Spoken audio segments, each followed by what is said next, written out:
النهاردة هنعمل مع بعض الكعك على البارد. يعني هنعمله بسمنته، سمنة بدرجة حرارة المطبخ، مش هقدحها ولا هعمل فيها اي حاجة. انا نزلت الفيديو الكعك على السخن، نزلته قبل كده موجود على الصفحة، تقدروا ترجعي له، كان ناجح جدا.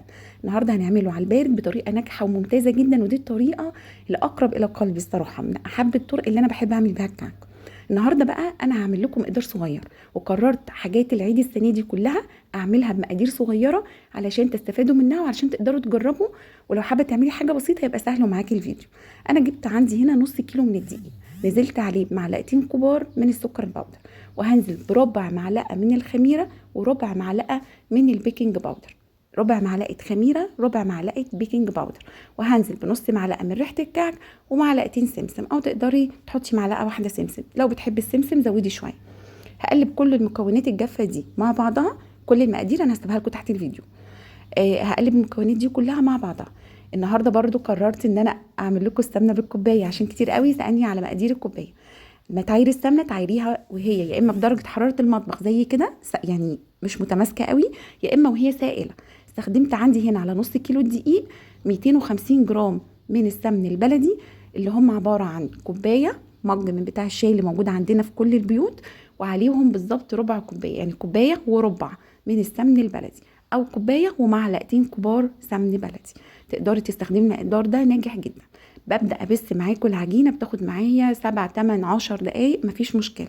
أبسها لغاية لما تبقى في ايديا طرية وعاملة زي الملبن كده، يعني كأنها خلاص عجينة هتشكليها. شايفين؟ بتبقى طرية جدا بالشكل اللي انتوا شايفينه ده. عندي في المرحلة دي بستخدم تلت كوب مية، تلت كوباية. الخطوات دي مهمة جدا، شوية المية الزيادة ينشفوا معاكي الكعك.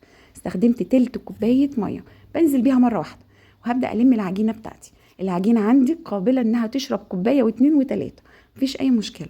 فانتي تلت كوباية مية بس، وبركز على الحتة دي قوي لو عايزة الكعك بتاعك يطلع حلو ومظبوط. تلت كوباية مية بس، بعجنه بالطريقة دي. اول ما العجينة بتلم معايا، يعني شايفين انا بعمل هنا تجربة للعجينة، طلع معايا حلوة قوي قوي قوي. بمنتهى البساطه تقدري ان انت تشكليها وتطلع معاكي ممتازه ما شاء الله. في المرحله دي انا بقى بغطي العجينه واركنها عندي على جنب، واسيبها. يعني مش هترتاح، انا هشتغل على طول، بس هعمل الملبن الاول. الملبن بقى خدي بالك من الخطوه المهمه دي. بنزل عليه بمعلقه سمن بلدي ورشه من البيكنج باودر، وده مهم جدا. رشه من البيكنج باودر، رشه خفيفه. بعد كده بقطعه الحجم المناسب للكعكه بتاعتي. انا بحب اشتغل الكعك الصغير الميني ده، فطبيعي هعمل الملبن قطع صغيره. الاول هشتغل معاكم الكعك الساده. الساده عادي خالص، العجينه بتبقى عندك تحسي ان هي محتاجه لسه سوائل، انا مش هزود اي حاجه، باخد قطعه العجين وببدا الينها بين ايديا، بترجع معايا تحفه وزي الملبن. بجيب البصمه بتاعتي، بنزل بيها في الدقيق وانفضها حلو من الدقيق، وابدا ابصم بيها الكعك بتاعي. بمشي على نفس المقادير، مفيش احسن من كده.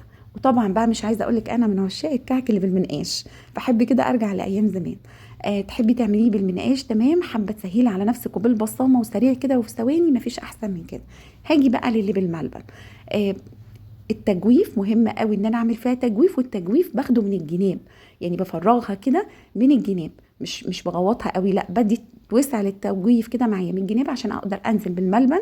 ولو عندك مكسرات بقى، بندق، عنجمه، اللوز، تقدري تحطيها زي ما انا عملت كده. وهرصها برضو في الصينيه، وبالبصامه هبصمها.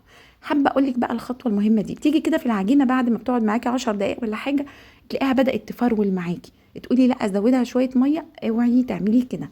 العجينه حلوه وجميله مهما كانت مفروله معاكي. باخد قطعه العجين في ايديا وبلينها زي ما انتم شايفين، بترجع معايا تحفه. حبيت كمان اوريكم الشكل ده النهارده. انا عملت، بحب قوي الشكل ده كمان، عامل زي ورقه الشجر كده. قطعه عجين برضو بشكلها بالشكل ده، وبالمنقاش ببدا انقشها على شكل ورقه الشجر بالطريقه اللي انتوا شايفينها. يعني مش عايزه اقول لك، نص كيلو دقيق طلع معايا كميه قد ايه. تقدروا تعملوا مقدار صغير. انا عارفه ان الدنيا غاليه والحاجات يعني صعبه. حبيت اشتغل معاكم النهارده بنص كيلو. هعمل معاكم كل المقادير بتاعتنا بمقدار قليل، بحيث انت لو حابه تجربي وانت قلبك جامد، وتعملي حاجه وتفرحي بيها اولادك، وهتطلع معاكي كميه ممتازه. يعني شايفين الكميه دي كلها اللي انا عملتها من نص كيلو دقيق بس، نص كيلو دقيق. آه بكون بقى انا بسوي على طول، ما بسيبش عندي حاجه تخمر، بشغل الفرن. الكعك هنا بعد ما استوى شايفين طالع تحفه، زي ما دخلته الفرن زي ما طلع، النقشه ثابته. هقول لك دلوقتي على التسويه.